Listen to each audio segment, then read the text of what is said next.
What if you woke up alone in a hospital that shouldn't exist? No doctors, no patients, just flickering lights, broken hallways, and something moving in the shadows. You try to scream, but your voice doesn't carry. You try to run, but every corridor leads you back to the same place. What if you were trapped in a haunted hospital forever? The story begins with silence. A silence so heavy that it feels alive, pressing against your chest as if it wants to crush the air out of your lungs. You open your eyes and find yourself lying on a hospital bed. At least, that's what it looks like.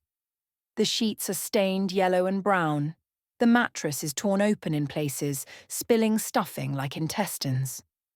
The room smells of rust, mold, and something faintly sweet, the unmistakable smell of rot. You try to remember how you got here. Were you in an accident? Were you sick? Did someone bring you here? But your memory is blank. It's as if your life before this moment doesn't exist. You sit up, heart pounding. The fluorescent light above you flickers weakly, buzzing like a dying insect.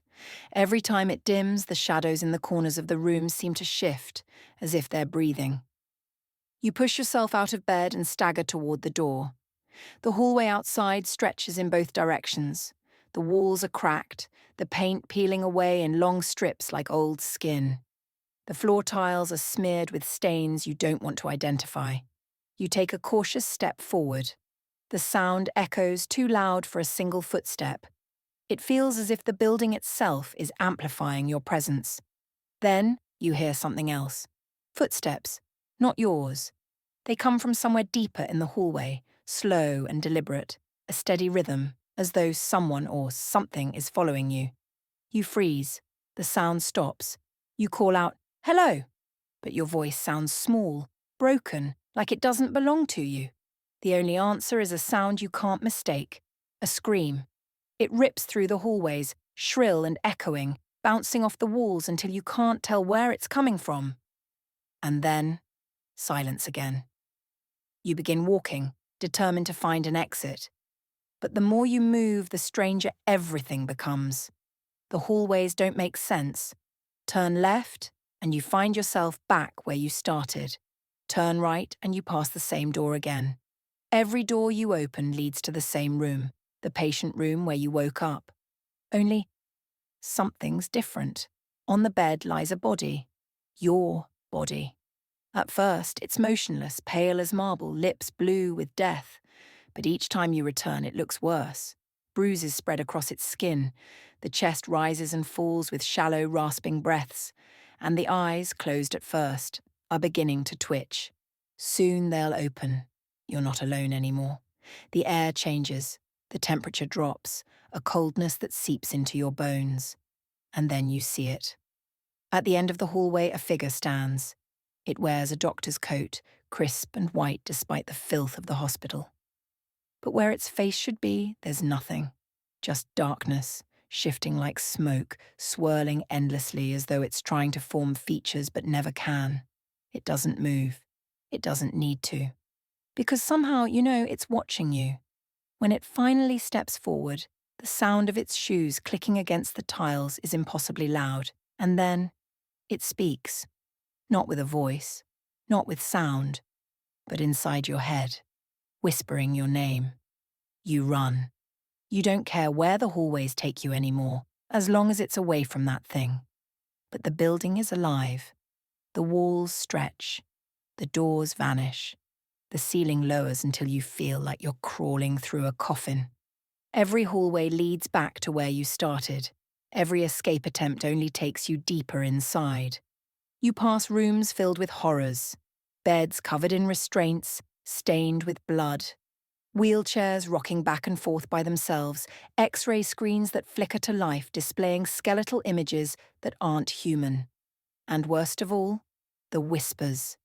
They follow you. Dozens of voices, some sobbing, some laughing, some repeating your name over and over until it's no longer a word, just a sound. At last, you stumble into a room that's different. Not a patient room. Not a hallway.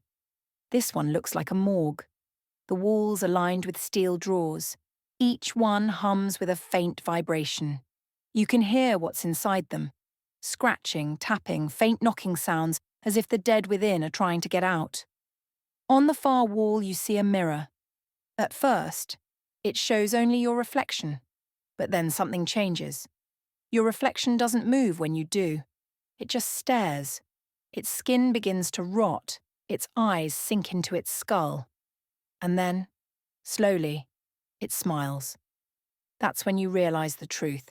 This isn't a hospital, it never was, it's a graveyard. Each room you've entered, each hallway you've walked, each bed you've seen. It's not for the living, it's for the dead. And the longer you stay, the closer you come to being one of them. You run to the mirror and smash it, desperate to destroy the image, but instead of shattering, the glass ripples like water.